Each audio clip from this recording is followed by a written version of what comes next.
খুলনা প্রকৌশল ও প্রযুক্তি বিশ্ববিদ্যালয় কুয়েটে প্রথমবারের মতো অনুষ্ঠিত হচ্ছে জাতীয় পর্যায়ের চাকরি মেলা 2025।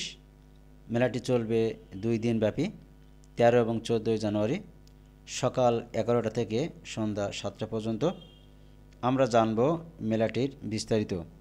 সঙ্গেই থাকুন, আমি আছি আপনাদের সঙ্গে সর্দার বাদশাহ। আমি কুয়েটের স্পেকট্রাম ক্লাবের প্রেসিডেন্ট। সো আমরা আজকে এখানে জানুয়ারি 13-14 তারিখে 2 দিন ব্যাপী একটা ন্যাশনাল জব ফেয়ার আয়োজন করছি, যেখানে টোটাল 19টা কোম্পানি পার্টিসিপেট করছে। কোম্পানিগুলোর মধ্যে ACI motors, Akanksha development, Apex, BDFS, BRAC bank, BSRM, crown cement, Excel technologies, Hamim group, Hamko, Ikigai, Linktree, মেঘনা group of industries, Metrocem, Navana, Pathao, Quest Global, Summit communications, Tiger IT, তারা সবাই participate করছে। সাথে আমাদের পার্টনার হিসেবে আছেন সম্ভব জবস মেন্টরস। আর হচ্ছে আমাদের আজকের প্রোগ্রামের উদ্বোধন করেছেন আমাদের মাননীয় প্রভিসি স্যার। আমার আজকের প্রোগ্রামটা দুপুর 3টায় শুরু হয়েছে। আগামীকাল আমরা সকাল 11টা থেকে শুরু করে একদম সন্ধ্যা 7টা পর্যন্ত দিনব্যাপী প্রোগ্রাম চালাবো। আর এটা অবশ্যই হচ্ছে ন্যাশনাল জব ফেয়ার। সো এখানে হচ্ছে খুলনা বা খুলনার বাইরে যে কোনো ইউনিভার্সিটি থেকে স্টুডেন্টরা এসে পার্টিসিপেট করতে পারবে।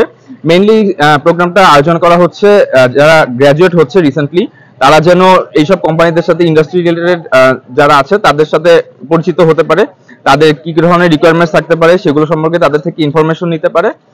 আর আমাদের এই প্রোগ্রামটা কুয়েটে প্রথমবারের মতন আয়োজিত হচ্ছে স্পেকট্রাম পক্ষ থেকে, যেটি প্রথম ন্যাশনাল জব ফেয়ার কুয়েটের। এই ধরনের আয়োজনের লক্ষ্য এবং উদ্দেশ্য? আমাদের আয়োজনের লক্ষ্য পুরোপুরি হচ্ছে আমাদের ক্লাবের যে লক্ষ্য সেটি skill development and career oriented যেসব ব্যাপার-স্যাপার থাকে। সো এখানে হচ্ছে স্টুডেন্টরা এসে তাদের সিভি ড্রপ করতে পারছে। তারা গ্র্যাজুয়েশনের পর তো সবাই চাকরির খোঁজে থাকবে, সো সেই হ্যাসেলটা যেন তাদের না নিতে হয় সেজন্য সকল কোম্পানিকে আমাদের এই ক্যাম্পাসে আমরা আনতে সক্ষম হয়েছি। প্রথম দিন কেমন সাড়া পাওয়া যাচ্ছে? প্রথম দিনে অনেক ভালো সাড়া পাওয়া যাচ্ছে। আমরা যে এক্সপেক্ট করছিলাম তার থেকেও অনেক বেশি। অলরেডি আমরা মোটামুটি দেখেছি প্রায় 700-800 জনের মতন হয়েছে, যেটা আমরা এক্সপেক্ট করিনি আসলে প্রথম দিন, যেহেতু সেকেন্ড দিন পুরো দিনব্যাপী প্রোগ্রাম। বাট আমরা খুশি। ধন্যবাদ।